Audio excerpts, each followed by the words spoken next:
Welcome to the Radiantpreneur Rising Show with me, Jess Tomlinson. Interviews to inspire a new movement of leaders and entrepreneurs. The ones who lead with vulnerability and authenticity, stand in visibility, allowing themselves to truly be seen, are fierce and playful and sexy. Choose business as a spiritual practice. Seek collaboration versus competition. No, giving back is not an option. It's a necessity. They do it their way. They radiate. They rise. Now, let's rise together. Welcome, everyone, to the Radiantpreneur Rising Show. I am Jess Tomlinson, and this is episode number 9 with Chloe Rachel Gallaway. Oh my gosh, I'm going to have to tell you about nines. I'm going to have to tell you. Oh, really? Oh, yeah. Can't believe this is number 9. Okay. No, see, it's all perfect. We're already starting just in divine perfection, which is one of the things I love so much about Chloe. And I just want to tell you guys a little bit about why I'm bringing Chloe on the show. And I know that you're going to fall in love with her. Just listen to this whole episode. We were just jamming right before this on it. I love how your passion comes through, Chloe. It's amazing. But to give you guys a little bit of backstory, Chloe and I have known each other for a while. We're part of the same coaching communities, really dedicated to our businesses. And one of the things that Chloe and I just instantly connected on is authenticity. And I know we've talked about this multiple times, how we just felt that connection with each other. And I saw that in Chloe of like, this woman is amazing and just really real. And you guys know me, I'm really drawn to people who are just standing for something and showing up in all of their authenticity, even when it looks messy. And that's right. It looks messy. Yes, thank you. Yeah. And Chloe is she's so inspiring. We're going to talk about all of this, but I just want to let you guys know she is an author. She wrote The Soulful Child, which is the story of her own life that I've binge read her book and just fell in love with her even more. And she's also the leader of a movement called Voices Movement. And I'll let her share more about that with you, but I've been honored to be part of that along with Ben, my partner, in bringing out the visibility in her women that are part of this project and being able to capture them and their voices on film. So we're just going to dive right in. Yeah. It's better to hear Chloe's voice than hear me talk, just to get to know her. So Chloe, welcome. Thank you. Wow. Thank you, Jess. We were just talking before this, and we both know how much alignment there is between us and the kind of work that we do and our larger intention around making an impact with helping women rise and collectively also bringing men and women together. I think we both have a strong value around that as well. But right now we're really digging in the dirt, right? To get to the core, as we were talking about, to help women grow from the inside, right? Yeah. Ooh, I want to get to that. But first I want to ask you, the only question that I ask all of my guests is, how are you leaning into your visibility edges right now in your life and business? Leaning into the edges. Yes. Wow. Well, I don't know. How do you define the edges? I'm doing all kinds of stuff. I know. Yeah. You could go anywhere with this question. That's why it's well, so I will just kind of frame it this way. I feel like the process of being an entrepreneur, running my own business, being an author and intuitive writing coach, it's really been a dance, right? Of learning how to lean in and when to pull out, right? And so my book, The Soulful Child, 12 Years in the Wilderness, I have a copy right here. This came out a year ago, right? Yeah. So that's me on the cover, this little girl. I'm giving away a free sample today, which I'm so excited about. But initially when this book came out, it was like I was constantly on social media. I was doing so many things, right? And even I have a publisher, and I have a publicist as well, which we can talk about that, but I think the thing is it's about getting visible, right? And it is important to have supports in doing that. Now, which supports is also very important, because I have found that some of them don't actually work so well. And this is the whole process of like learning that it's a dance. Like I have taken a lot of energy in putting myself out there to connect with readers, and then to build a sustainable coaching program, you know, where I help others to write the kind of book that I wrote, which is one that is really emotionally impactful, where your reader does not want to put the book down. Yeah. So I come from a place of, it's a lot of work to write a book, especially a memoir. And if you're going to do it, you got to really get to the heart and soul of it, in my mind. You know, it's like, you've really got to get in there. You got to get connected and vulnerable. And you also have to understand craft, right? So all of that movement, I think, is extremely helpful to grow a book in the world, because you don't want to write a book and put all that work in where then it's just going to sit on a shelf, right? It needs to keep moving. Okay. For me, it's been a huge testament to how powerful writing a story, a blog, a book, essay, any type of writing that is emotionally connected, really grow your business. Because it's like having that intimate conversation with your people, you know? And the visibility part is that part where, well, how do you reach your people? Right? Because somehow, like, this book may be meant for them, but how are we going to get it into their hands? Right? And that's where I meet you and Ben heart to heart, because you guys are storytellers on video. And that's a really important piece. Let me tell you, after having the book out for a year and being on social media and podcasts and radio and doing blogs, and I do have a movement all over the world. So it's exciting, you know, and also it's been hard. It's been hard. And I had to learn to step back and go, okay, I'm going to put myself out there at these times in this way. Right? And then I need to go back inward and take care of myself in this way. Yeah. That's the other thing I love about you, because you do that same kind of work. Yes. Yes, totally.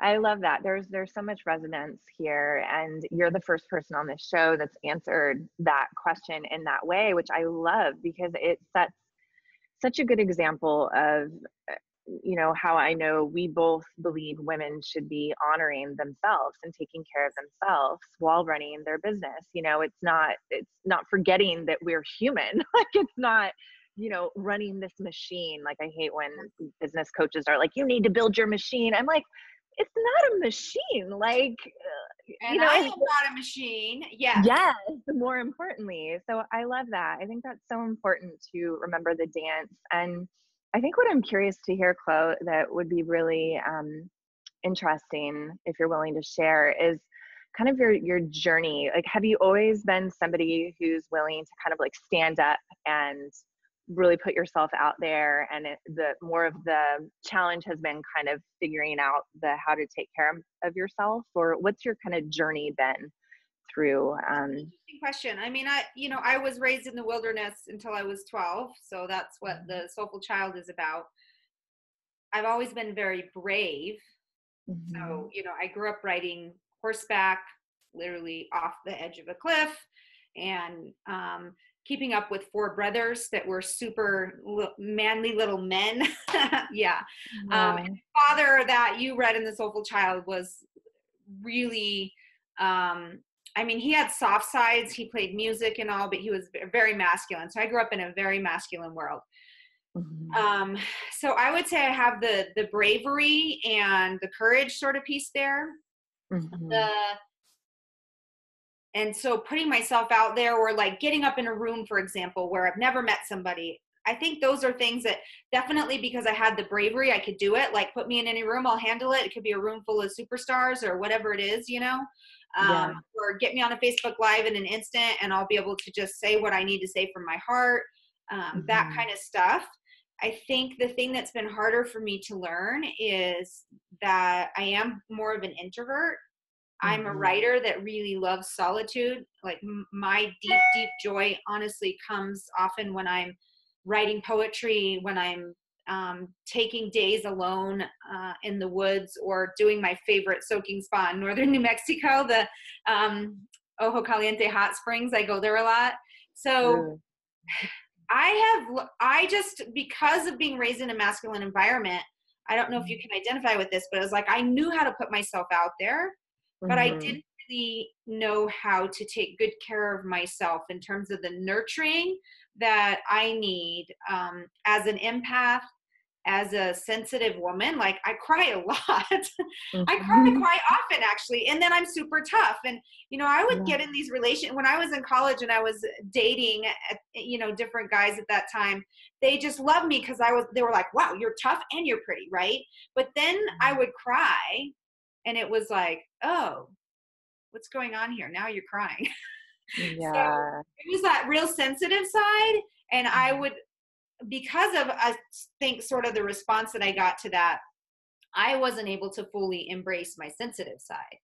And so embracing the nurturing, looking at myself and feeling myself in my feminine as a woman that's totally brave, courageous, capable, and all these things.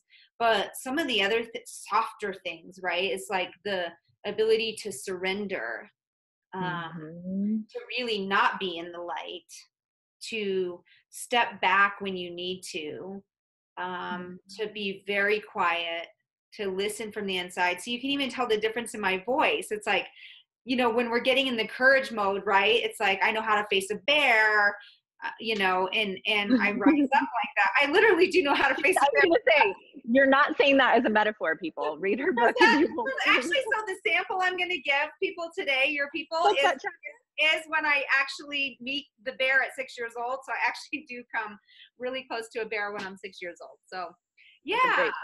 So when you're 6 and you have to like face a bear by yourself in the woods, you know, I mean, out of that comes a certain personality, I think, right? But then what about all the stuff that's not overt, right? What about all the stuff that's sort of underneath? And I feel like becoming a writer and being a writing coach and helping other women to write their stories has really got me in touch with that. It's like, wow, how much nourishment we need. Like nice things, beautiful environments, right? How much of that we need to birth our story. That's what we need to birth our story. And that's why so many people don't write books, because it's hard to birth your story, Jess. But when you do it and you start to lean in to the, you know, the softer side of things and the nourishing, and that's why in our retreats, you know, they're so all inclusive with all that nourishment that we give. Yeah. I'm curious, something that you just said had me remember Elizabeth Gilbert's book, Big Magic. Did you ever read that? Oh, I've read that. Oh yeah. Okay. So I'll tell you that when I first read that book, I did not like it. I disagreed with almost like everything she said, because I'm such like a creative. And you know how she says in that book, if you guys haven't read it, she says basically like, don't treat your book as like a book baby. It's not a book baby. And I was so against that. I was like, no, it feels like a baby. And like, I think at the time I was like writing a book and I had just started like my first business, or maybe I'd been in business for a while. No, I don't know. I'm losing track of time. Anyways, it felt like, my point is like, I'm a creative soul, right? And I totally understand logically what she meant, like to be able to like remain enough detached that it doesn't like, you know, tear you down if for some reason it doesn't quote unquote succeed, you know, or whatever. But I'm curious your perspectives about that. Well, I will just tell you, like, it's been a while since I've read Big Magic, and I'm a fan of Elizabeth Gilbert, but I also disagree with some of her philosophies. Yes. And you know, she's been a writer for many years and I've been a writer for many years. And I love some of the practical advice. So I think she comes from a more practical place, a little bit more of a left brain, like this idea probably where things are a little more structured and there's a little bit more of a black and white way to approach things, right? And so I think there's some differences there between she and I, and definitely that shows up when I'm reading her work and I'm like, I love this, but I'm really like, this is really bothering me. So you're probably experiencing that too, because you and I are similar. I would say more right brain, more in the creative. Like, we want to let it flow through instead of like, okay, I'm learning everything about craft there is to know, and this is how you craft the story, right? Now, I do know a ton about craft, and I teach the dance between craft and intuition, but I lean more toward the intuition. I think that the all-knowing, the intuition is wiser, stronger, bigger. And the thinking, structured, black and white sort of thing. But her approach is really more typical in writing, honestly. And it's not that there's anything wrong with that. I think the thing is that each individual needs to come to the table and be able to eat from a plate that works for them, right? Especially around something that's so intimate as writing a book. Okay? So I get what she's saying about be a little detached, but my thought around that would be, I am such an emotional warrior that I can deeply feel this story, and I can also move out of that emotion completely to the other side, transcending it. So that to me is an emotional warrior, where the real work is I can sit in that pain. This can be my baby, and I can also let it go. Right. You don't let it consume you, which is where then people get into trouble, because then it becomes all about like, that emotional consumption, really. Well, we could say that about anything. Your business can consume you. If you're a mother, your caring for your children can consume you. If you are a partner in a relationship, your attentiveness or how you care or not can consume you. So this is a key element of wellness and being able to live, I think, a freer life, if you will, to not be consumed by any of the things that you also love so deeply. Right? I'd love for you to talk. I know your process is really special. I got to witness that, when we were in New Mexico filming you and your ladies as part of the Voices book. And I was in awe. Like, I knew you were, I know you, right? But it was so amazing. I don't know if you remember, but I think at the end circle, I said, wow, thank you so much for providing this type of an experience. I forgot what that was like to be part of. I have been part of, groups such as, the groups that you lead, and it's your leadership that really allows for that. So I would love for you to talk about this process from the inside out. And I'll just say one more thing before you go into that. Like, it was so beautiful to witness just the safety that you created, and the tears that were pouring out of the women. And it was so healing just even to witness. So share what you'd like about that. I do remember that moment. Of course, I remember that moment, as a writer and helping others to become writers. A lot of it is just about having awareness, being very observant, right? And so we remember those moments. We can sense them, feel them, hear them. And so we were standing out under that big pine tree, outside. It was so beautiful. And that was so nice to get that reflection from you about what the experience was. And I think what it is for me is that, realizing in the writing of my own story by how hard some of the parts were to tell. My story has several layers of traumatic stuff in it, if you will, from being raised in isolation, to my parents' relationship falling apart in isolation, and even the death of one of my family members. I realized then that my story was stored in my whole body. So the work that I do now, I have a 9-month Birth Your Book program, and then I lead these retreats, one for the Voices, for women that are doing a collection of stories with me, and then for others that are writing their full-length books as well. And it's that thing that the story is stored in our whole body. So what does that mean? For me, it means, again, it comes back to the nourishment. I need to nourish the whole body. So from the food that we take in to the environment that surrounds us, right? And that's why hosting the retreats in beautiful locations, typically in nature or surrounded by nature, not in a tent per se, because I'm like, I did a lot of tents. I slept on the ground for many years. Like, I'm moving past that, girls. I'm moving past it. But I do believe just getting into nature, right? Even if we have a really lovely place to stay, but it's in nature, it's surrounded by trees or rocks or water, earth. This helps people to start reconnecting to the body, right? And then we add in things like yoga that's very intentional, right? Because there's a lot of different yoga practices out there, but we really add in, restorative yoga that's very much slow and intentional and mindful and helping women to process and release.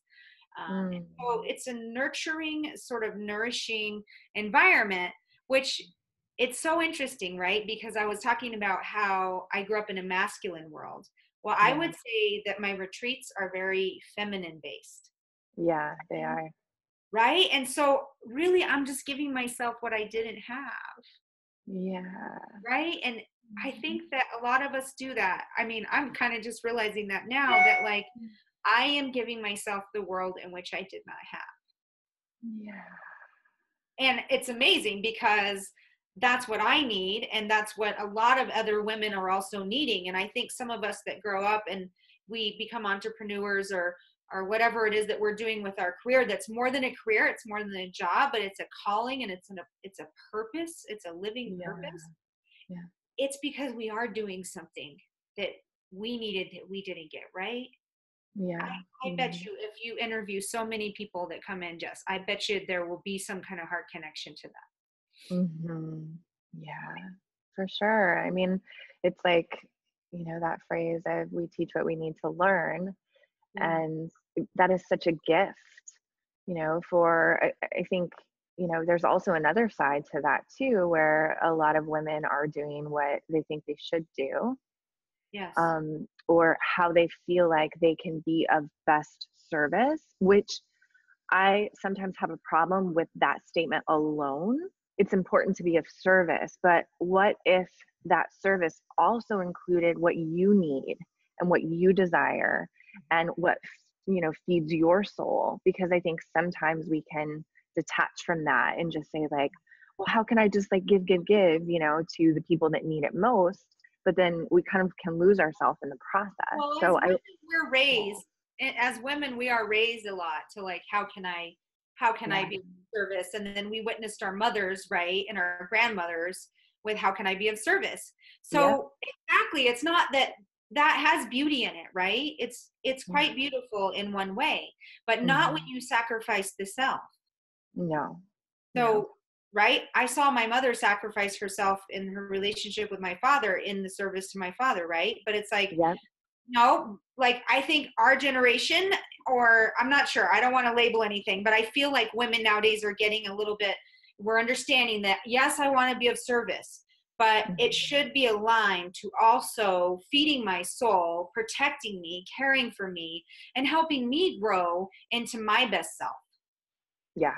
Right? Not just the sacrificing of the self so that, we can have this produced, whatever it is. Yeah. Yeah, I agree with you. I think that that's one of our biggest learnings, so that we can carry that forward, and not only for the benefit of our children and future generations, but also men, right? And I know you're passionate about that too with the Voices movement.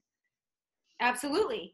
And so speaking of voice, because we're kind of bringing up the Voices movement, so let me kind of frame that for the audience as well, is that Voices is a book movement in which we're going to have several series of books that I am going to help people write, and my publisher is going to publish the series.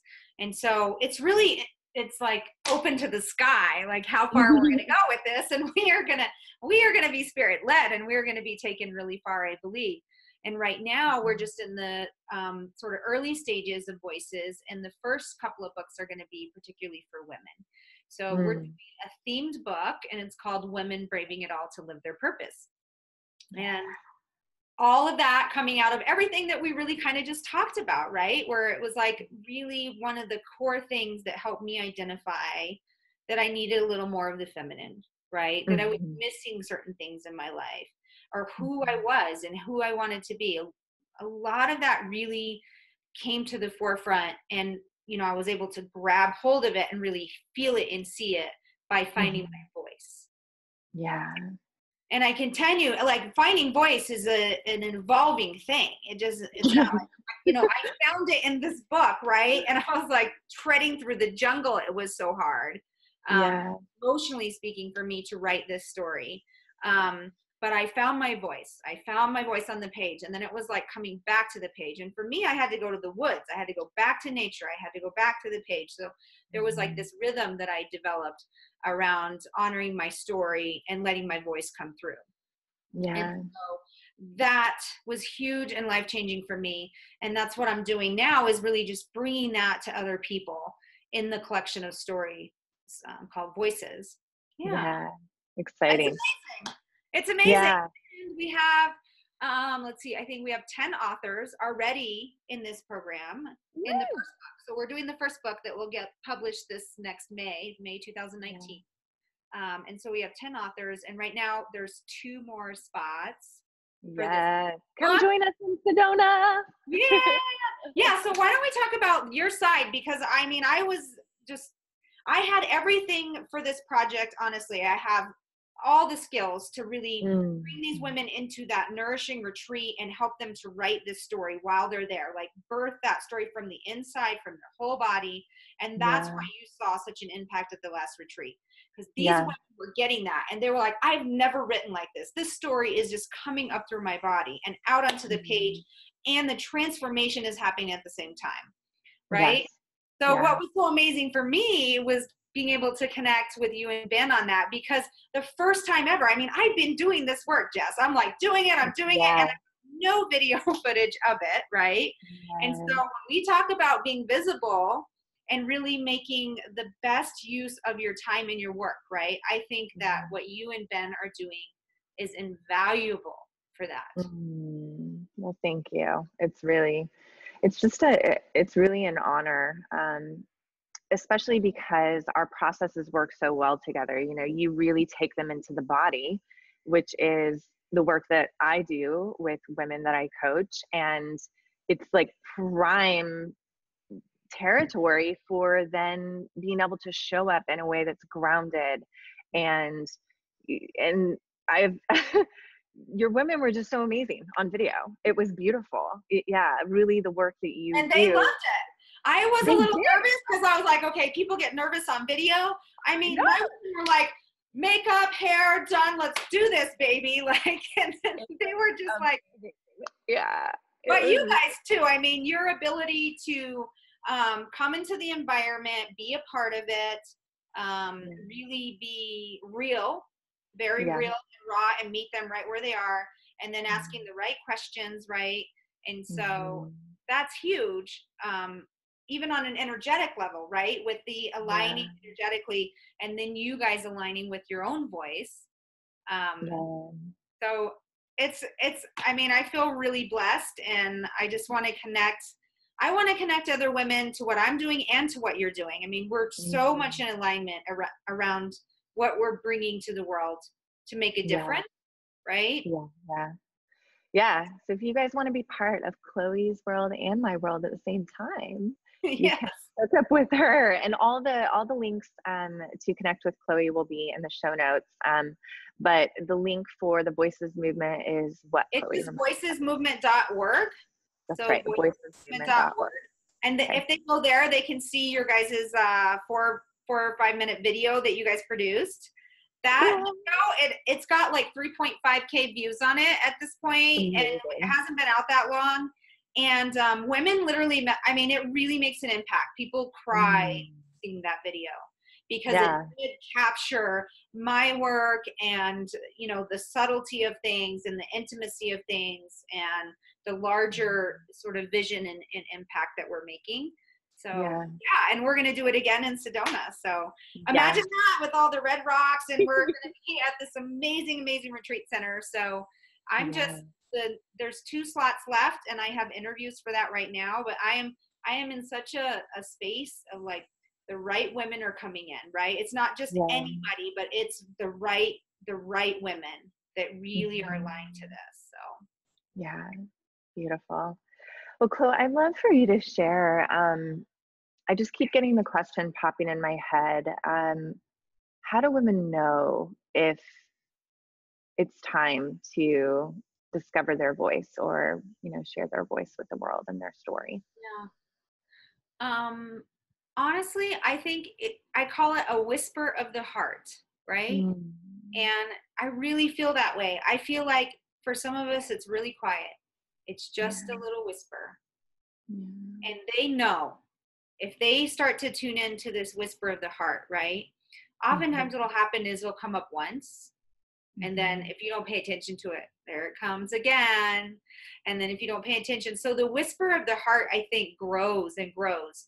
And even speaking from the terms of manifesting, for example, like let's say it's been on your heart to tell your story in some way, right? Like you might start getting footage or something from somebody on Facebook or an email or little things or somebody, like if you pay attention, yeah, these little things will start coming out to you, right? And so when I'm connecting with women, I just say, like, listen to that whisper in the heart, right?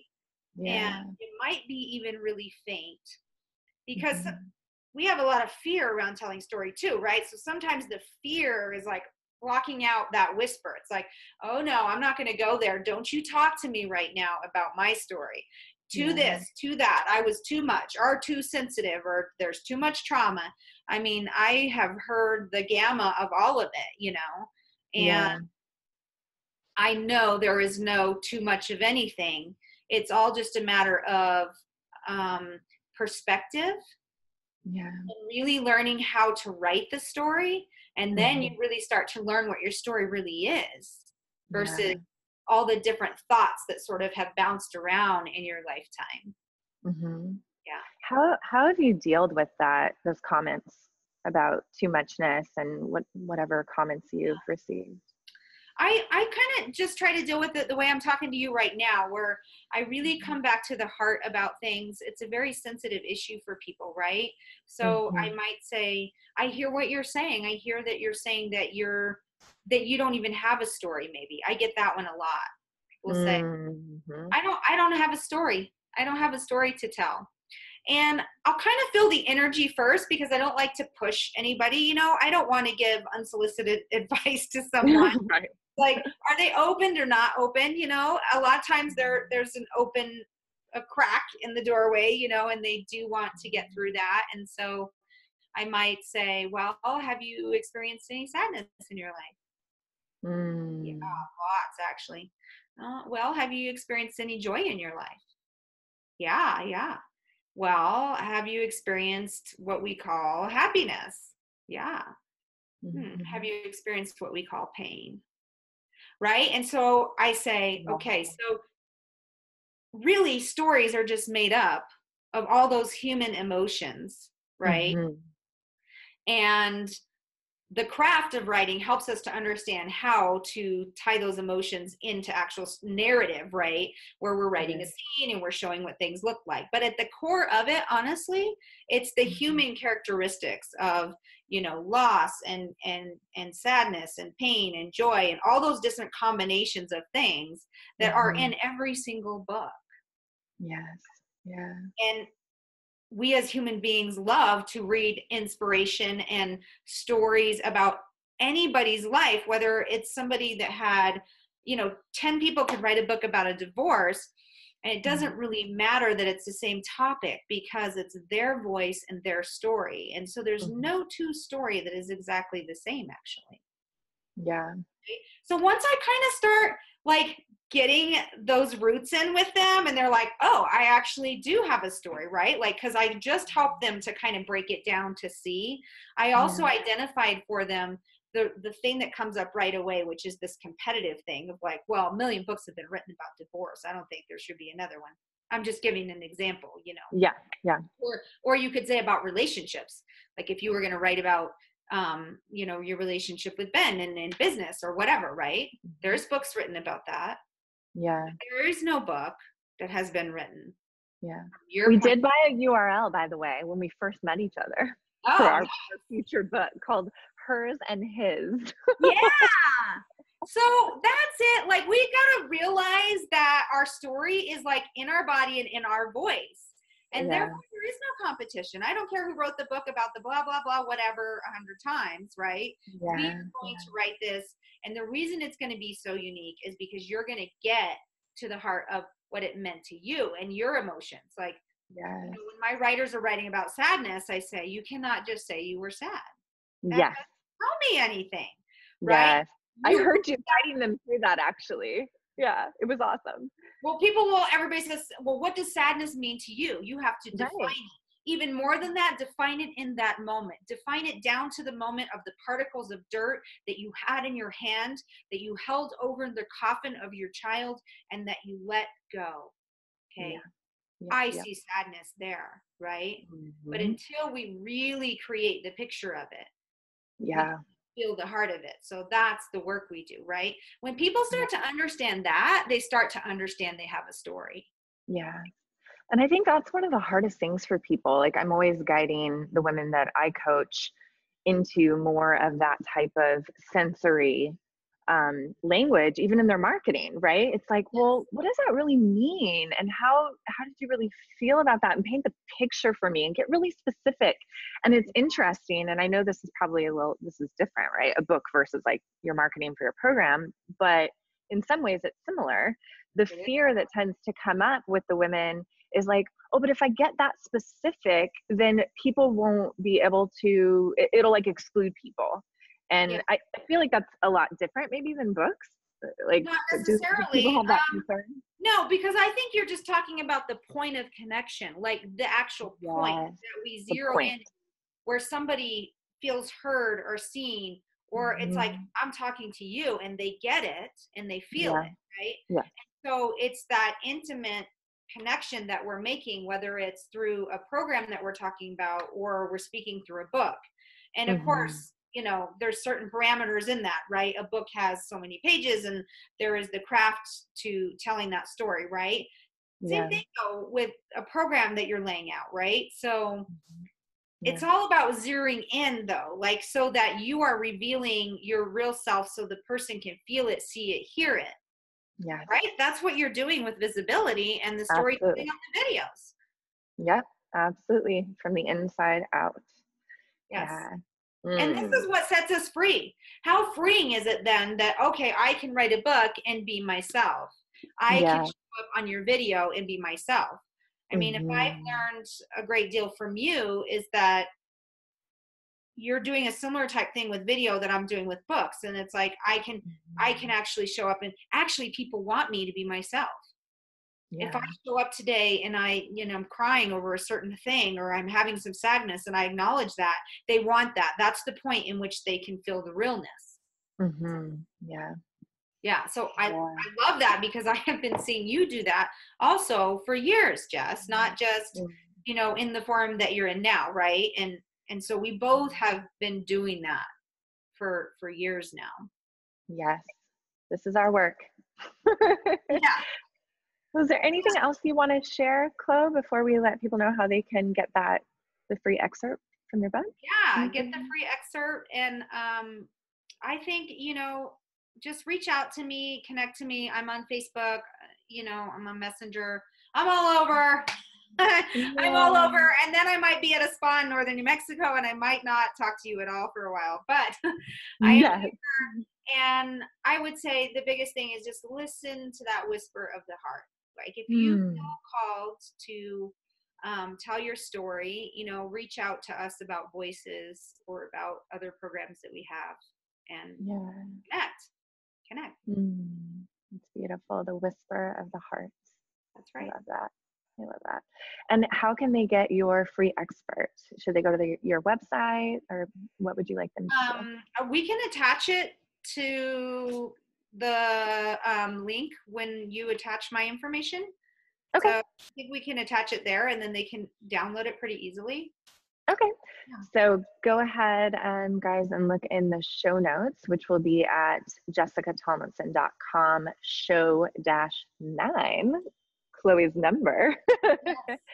And we'll put a link there and you guys can grab your sample of the book. I highly recommend grabbing it and then buying the whole book once you fall in love with the excerpt, Right. if you The will. book you can buy on Amazon at any time. Just go on Amazon and check it out Yeah. there if you want. We'll I put a have link for to that too. say something about the 9 because Sure. Okay. Yeah. of course like, you're telling me that this is episode number 9 and I have to laugh, but okay. So I met my ex-husband on October 9th. Okay, so 9s are like, and he is an ex, but as we know, everybody that comes into our life is for a reason, right? So there's nothing wrong with that. And he came into my life on October 9th. 6 years later to the date, on October 9th, my daughter was born. Oh my gosh. So 10/9/09, and literally 6 years from the day I met him. And then my son, who was due like on August 27th, was born on 9/9/12. So again, I have 2 children that were born on the 9th. Yeah, I have, and there's like a slew of 9 things that happen. 9 things happen to me. All 9 things that happen to me are incredibly blessed, and they just continue to happen in my life. So you said number 9. I was like, of course. I love it because I've been wanting to have you on the show for a while. And of course, we waited for the right episode. And so, yay. Just a reminder, I think, of, pay attention, you guys, to these kind of signs. Like, I know Chloe and I are very aware when serendipity and signs happen in our lives. And it's part of how we run our businesses. And so we invite you to do the same.